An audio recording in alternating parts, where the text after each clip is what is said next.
Wake up, Robo Burns. Welcome back to the land of the living. What is my prime directive? To make YouTube videos.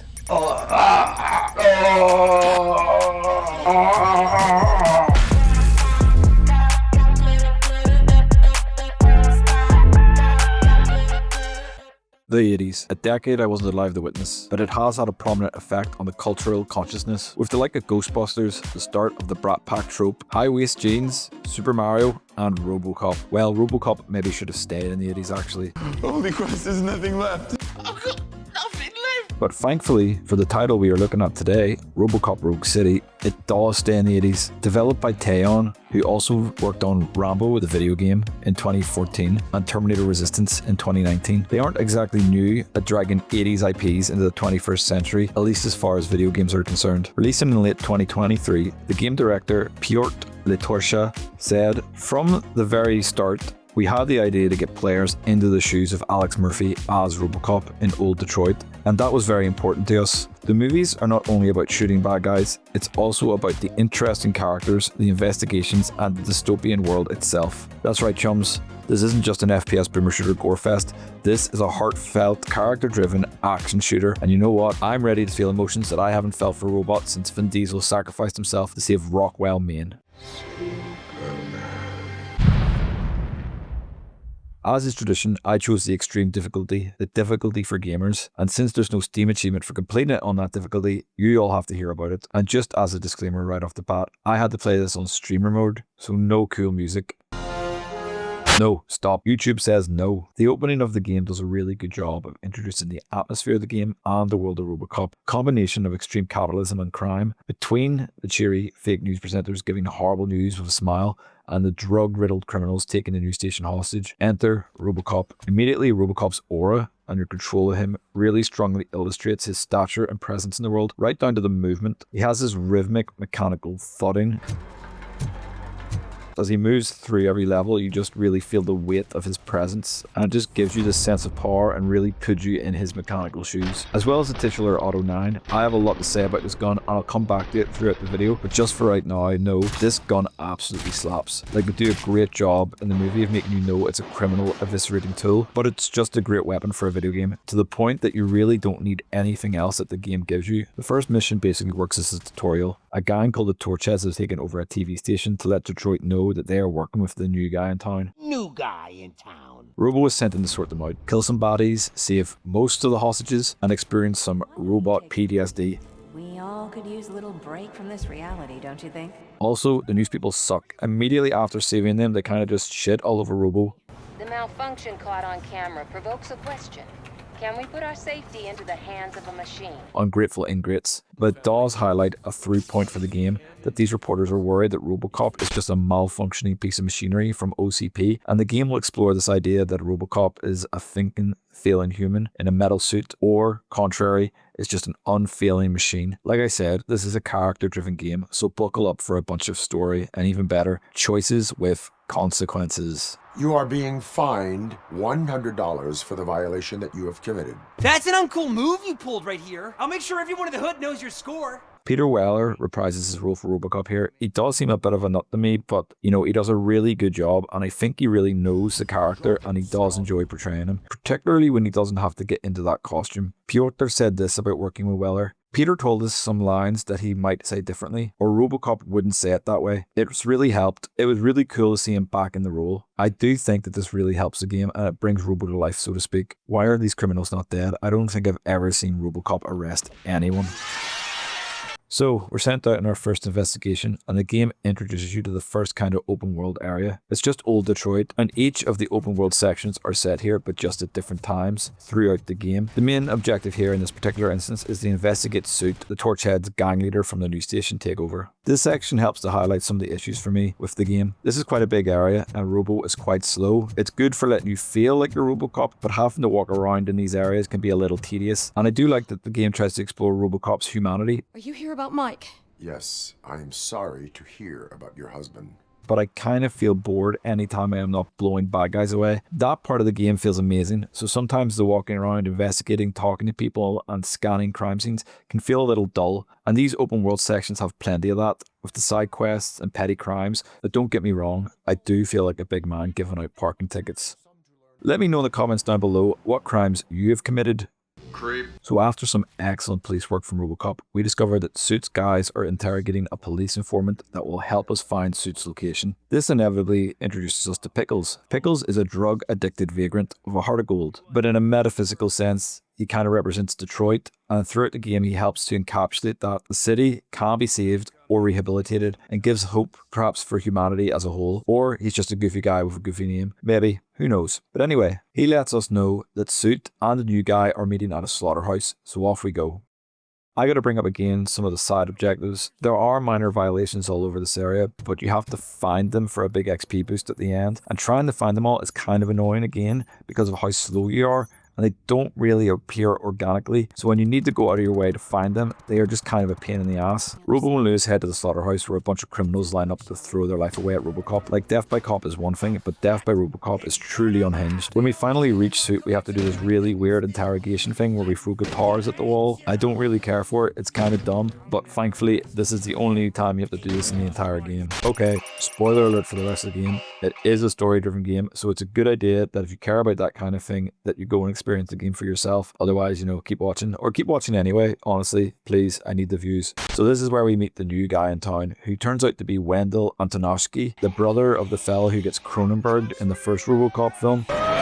And he claims that all he wants to do is to separate RoboCop from his human side so that he can reach his full potential. Okay. He shoots Lewis, Robo has more PTSD, and then he pieces out. So it's very clear to me at this point in the game is that it's very heavily story based, with the action being a background component, but the action is really good, and it does really make you feel like you're in a RoboCop movie. Like, watching back the footage after playing the game, a lot of the gameplay feels like a movie scene, albeit shot POV style, a la Doom the movie POV scenes. So I think this is a good point to get back to the Auto 9. At this point, RoboCop receives his first PCB motherboard for his gun. It's basically a modification for the gun. They provide a variety of perks, and you collect these circuits throughout the game to help upgrade these boards. Some of them are more useful than others, providing full auto, explosive rounds, and bigger critical hits and more. When we get back to the station, we meet Ulysses Washington, a plant from OCP to keep tabs on RoboCop, in exchange for getting the chance to be a police officer. God knows why you'd want to be a police officer in Detroit. I haven't mentioned Becker yet. He hires Ulysses, he works for OCP, and he's a dick. Are you done with this circle jerk, huh?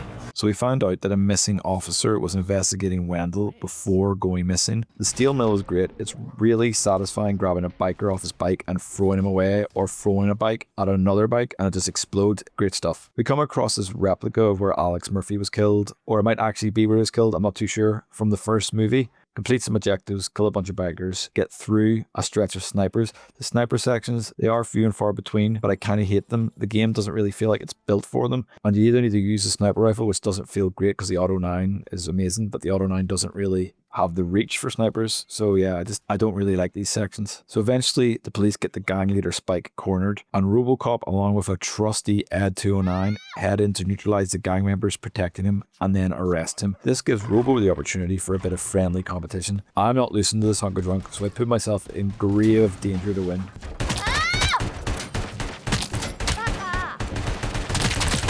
But get this, after arresting Spike, I find out that Ed is a sore loser, so I have to blow him up. The Ed 209 fights aren't too bad. It's slow moving. You just kind of shoot it in the head until it dies. You can even kind of hide behind cover. It does fire rockets, but again, quite easy to avoid, so it's not really that hard of a fight. After this is back to the open world areas again, and the game kind of repeats the cycle of do a bunch of investigating in an open world area and then going off to confront someone about your investigation. I'm not telling you nothing, cop. And these areas are kind of nice from a story perspective. This is where RoboCop is built up as a man of the people, and it helps flesh out the world as a whole. I am not doing this as a police officer.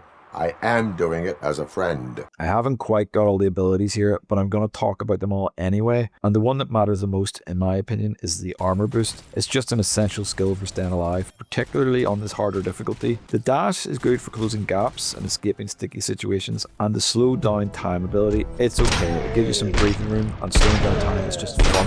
Shockwave, however, it sucks.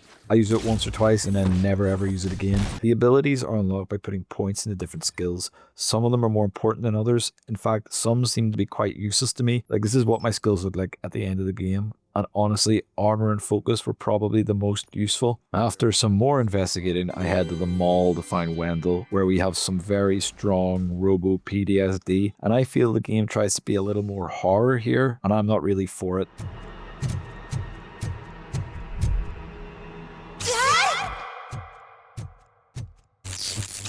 They pull the old, oh no, the mannequins are moving around trick, and it's just so overplayed. I do not care for it, but I'm always a fan of like the infinitely changing rooms trick. It's nice, I'll always have time for that.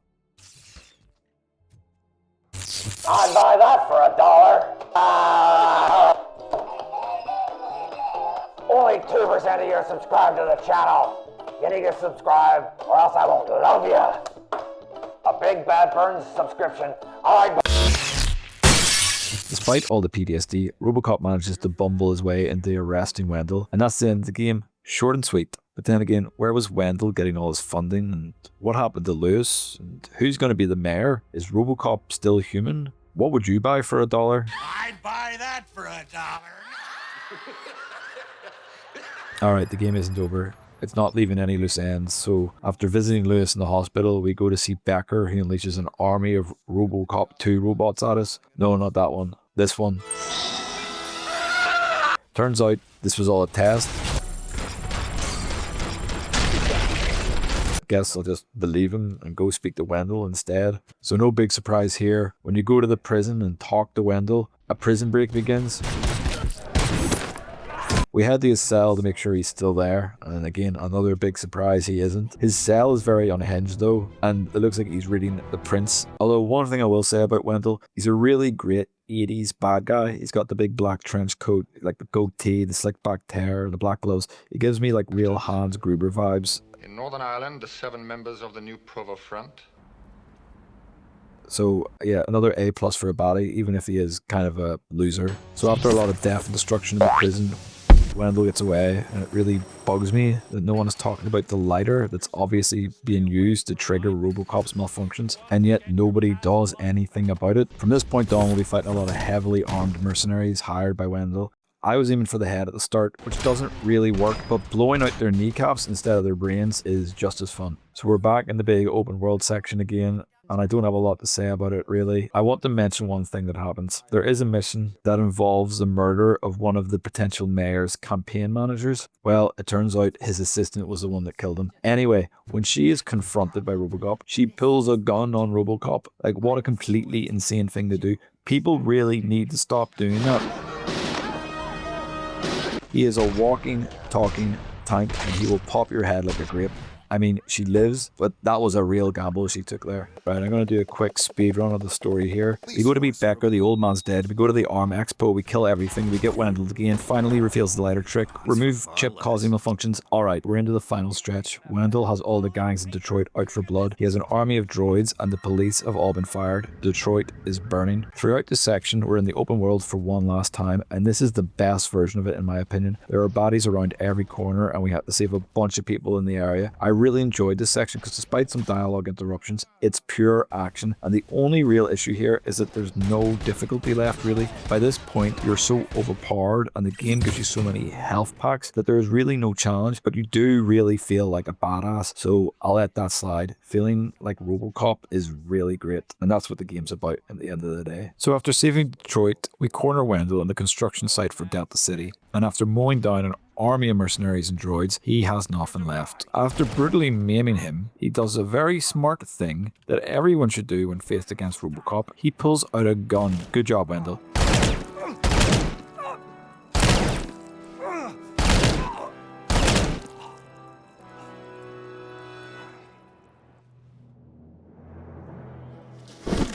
So that's the end of the game, although I'm surprised the old man never used that afterlife thing that they went on about the whole game. Psych, RoboCop 2 boss fight with the old man as the trapped consciousness. Why would you ever voluntarily do this to yourself? Anyway, he kills Becker, and then I kill him.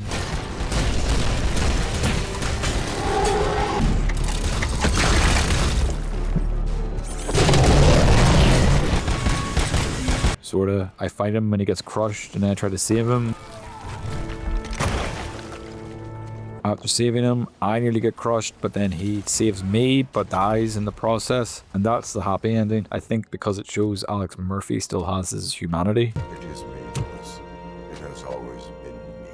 This game was very story driven and I didn't expect that going in. Another thing I didn't expect was to care so much about the choices being made and their consequences for RoboCop along with his friends and his allies. But that really was a large part of the game. I do think getting a big part out of that is from watching the RoboCop movies, because you really have an admiration for Alex Murphy and what he tries to accomplish through the movies and like him as a person. All of that coupled with how much the game focuses on the police and detective work, it did seem to be a lot more story focused. That's not to say that the combat and action were not stellar. The game did a good job of making you actually feel like you're in RoboCop shoes in a maiming and blowing away bad guys kind of way. The game does play a very good homage to the movies. It feels like it was made by people who really love RoboCop, or at the very least it was made for people who really love and appreciate the films. It almost fits in as another good RoboCop movie, so I do kind of have to give it a pass here. At least it's better than RoboCop 3.